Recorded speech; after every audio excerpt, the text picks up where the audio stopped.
What's going on, everybody? Jackson here. Welcome to this Tf2 video where I'm going to be discussing the new Tough Break update over some spy gameplay.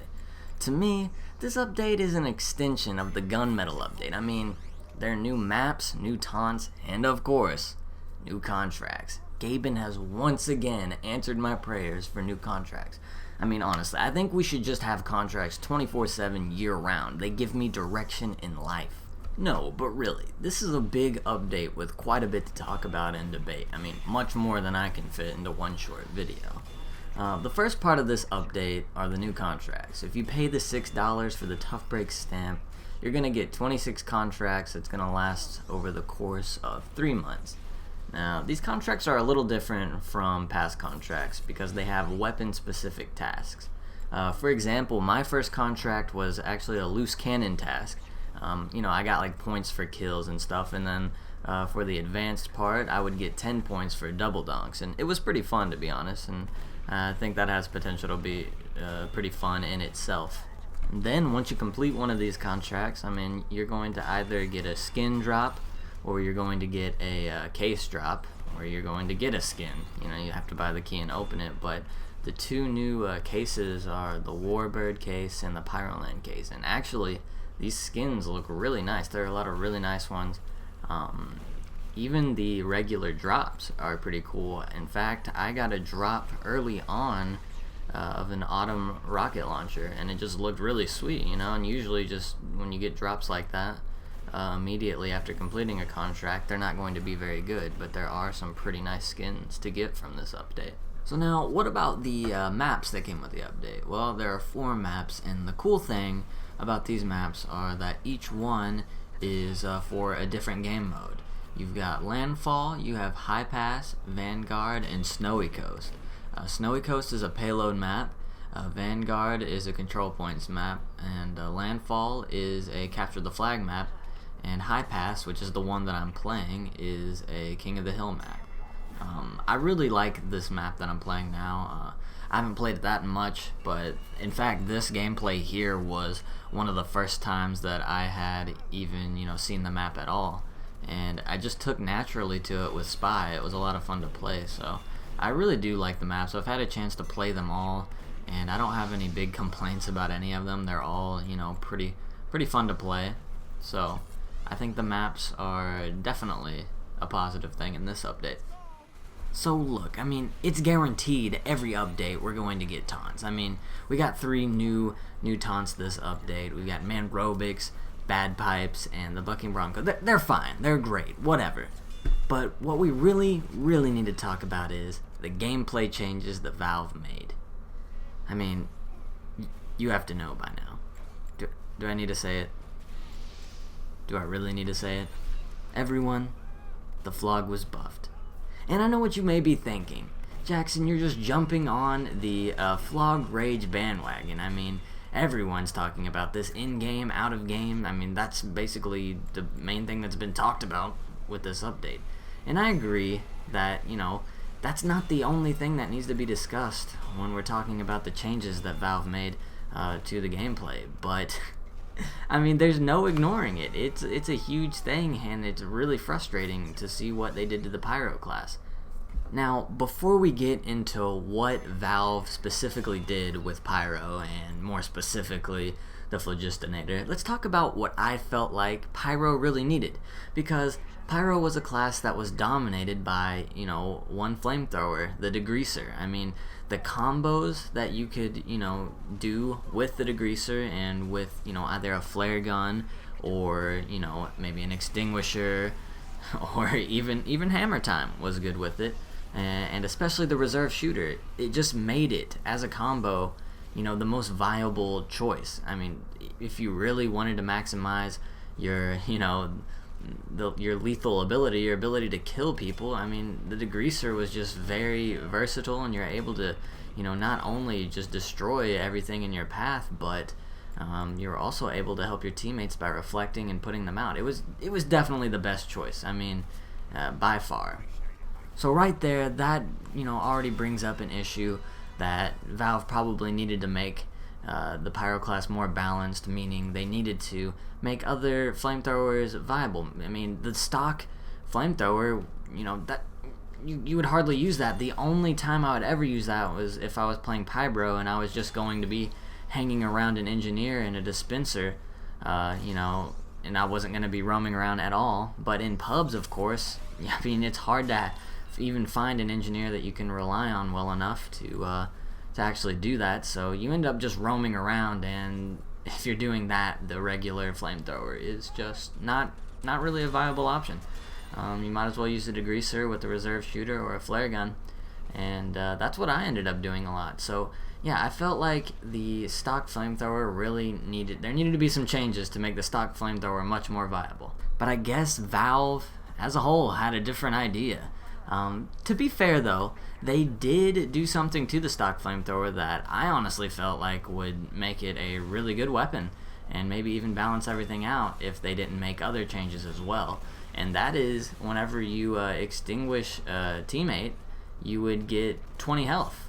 And that's a really great change. I really like that. That's awesome. But now we're going to start just seeing a lot more people use the phlogistinator. And you know what? If that's not bad enough in itself, just the fact that there will be people using the phlogistinator, which personally for me is pretty annoying because I just don't like the playstyle of a pyro that doesn't have air blast. But also the deaths that you get when opposing a phlogistinator are going to be really annoying. I mean, with the crits and the fact that whenever they taunt, there's nothing you can do to stop it at that point. You have to just run. Honestly, what I thought Valve could do if they wanted to put a slight buff on the phlogistinator so more people would use it, as opposed to the degreaser or now the stock flamethrower, I thought one thing that they could do is not go overboard with the taunt where you get invuln and no knockback. But I think what they could do is just leave that alone, and after you taunt, after it's done, you get a speed boost, similar to Spy with the Dead Ringer and the Big Earner knife.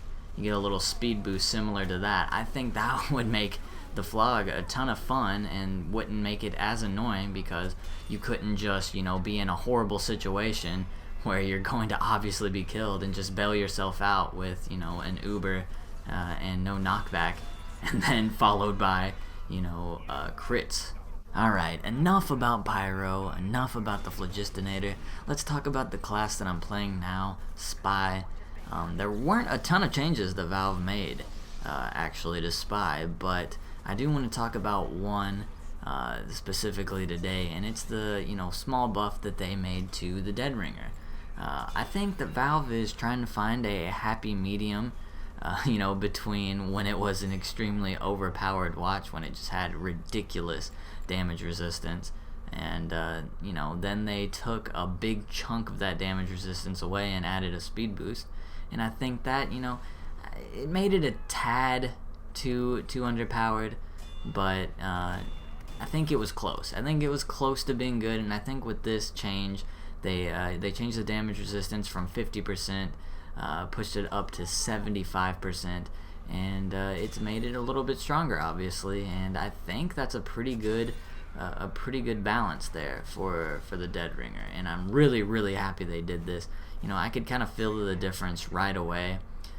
You can survive much. There were a lot of situations where before this update I definitely would have died, so it saved my life a lot already. So I feel like it was a good change that needed to be made, and I think if they're not already there, they're very close to making the Dead Ringer balanced.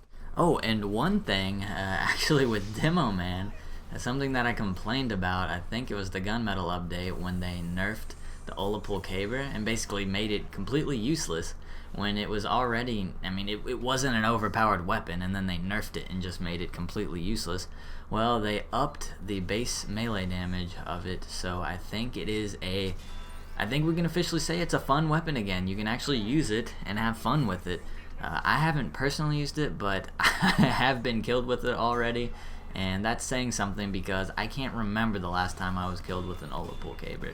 So I'm glad they actually fixed that, because I thought that was a little ridiculous what they did when they nerfed the Caber.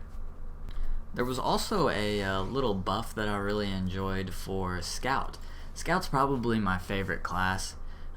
It's been my best class for quite a while now, but they buffed Mad Milk a little bit, and I'm not so sure that Mad Milk need buffing, but I think this is a pretty cool buff. It seems fair and balanced. Whenever you extinguish a teammate, the cooldown for the Mad Milk is decreased by 20%, and that's really nice because you're not using it to cover anyone. You were just simply helping a teammate, and so you get it back more quickly, and it's not overpowered in that way because you're not just putting milk on enemies like crazy. You were just extinguishing a teammate. So I think that is a fair little buff there for a Mad Milk and Scout. Just trying to look through here and find some more notable things to discuss, and I see the half Zatoichi. They removed random crits on it, and I definitely have to give Valve props for that because I could not stand being killed by the half Zatoichi. I thought it was ridiculous, the random crits that you would experience with the half Zatoichi, and obviously it's pretty ridiculous when you consider that you get full health on kill. I honestly think that random crits should never have been a part of the game. Random crits are ridiculous. They make no sense. There's no logic in it to me. But especially with the melee weapons. What I never got is why the melee weapon random critical hit ratio was so high. But regardless, it's in the game, and I'm glad that they removed random crits on the half Zatoichi. One last quick buff that I think was good was the buff to medic. I think you have higher health regen, and your Uber charge it charges up quicker in setup. And those are just a couple buffs for it. I think medic definitely needed buffed. But anyways, thank you guys for watching this little video on the Tough Break update. I hope you enjoyed it. Hope you enjoyed the gameplay. And I hope you all had a good Christmas or Hanukkah or whatever the hell you celebrate, and also had a good New Year's. I gave my 2 cents on how I feel about the update, so you go ahead and go experience it and see what you think. And once again, thanks for watching this video. Hope you enjoyed it, and as always, peace.